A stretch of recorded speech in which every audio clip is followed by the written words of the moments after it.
আসসালামু আলাইকুম আমার প্রাণপ্রিয় বন্ধুরা। আমার ছোট্ট জ্ঞানে আমি কিছু কথা বলবো, আপনাদের যদি ধৈর্য থাকে তাহলে শুনতে পারেন। মানুষ যখন শিশু থাকে, শিশুকালে যখন সে থাকে, আস্তে আস্তে ধীরে ধীরে বড় হয়। একসময় সে স্কুলে যায়, কলেজে যায়, একসময় সে চাকরি করে, অনেক বড় হয়, অনেক টাকার মালিক হয়, একসময় বাড়ি গাড়ি করে, সব কিছু করে।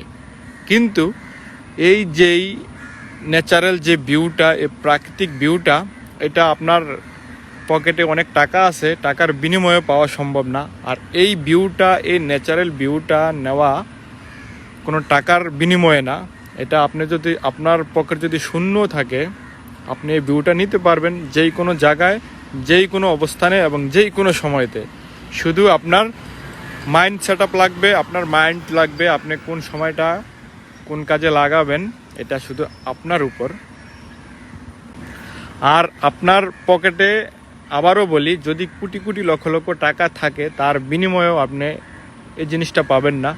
আপনি টাকার বিনিময়ে বাড়ি পাবেন, গাড়ি পাবেন, আরও অন্যান্য যে জিনিসপত্র আছে সেগুলো পাবেন, কিন্তু এই যে প্রাকৃতিক যে ভিউটা, এটা আপনি পাবেন না, এই সৌন্দর্যটা আপনি পাবেন না।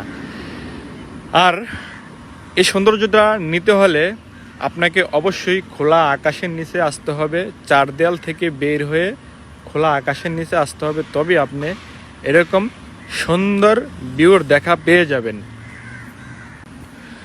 আর আপনি যখন, বিশেষ করে ডিপ্রেশনে, বা আমি ডিপ্রেশনে থাকি, তখন আমরা এরকম সুন্দর জায়গাতে ভিজিট করতে পারি, ঘুরতে পারি, আমাদের মন এবং মানসিকতা সুস্থ রাখার জন্য।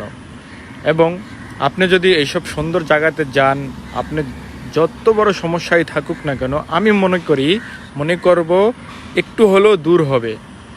আর সেই জন্য আপনাকে ঘরের বাইরে বের হয়ে আসতে হবে। দেখেন আমার চারপাশে প্রাকৃতিক যে সৌন্দর্যটা, কত সুন্দর, কত চমৎকার। এটা কিন্তু কোনো টাকা পয়সা লাগে নাই, আমি যে উপভোগ করতেছি একদম ফ্রিতে। শুধু আমার মাইন্ড সেট আপটাকে আমি এই পর্যন্ত নিয়ে আসছি বিধায় আমি এই জিনিসটা উপভোগ করতে পারতেছি।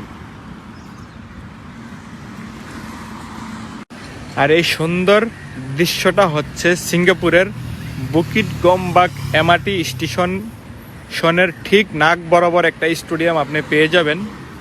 ওই স্টেডিয়ামের পাশ দিয়েই হেঁটে হেঁটে যদি আপনি আসেন, সর্বোচ্চ 2 থেকে 3 মিনিট সময় লাগবে এই সুন্দর জায়গাটাতে আসতে। অনেকেই গতকালকে জানতে চেয়েছেন এবং আজকেও অনেকে ইনবক্স করতেছেন এই জায়গাটাতে কিভাবে আসবেন। বুকিট গম্বাক এমআরটি স্টেশনে যদি আপনি আসেন, সামনে নাক বরাবর একটা স্টেডিয়াম পেয়ে যাবেন।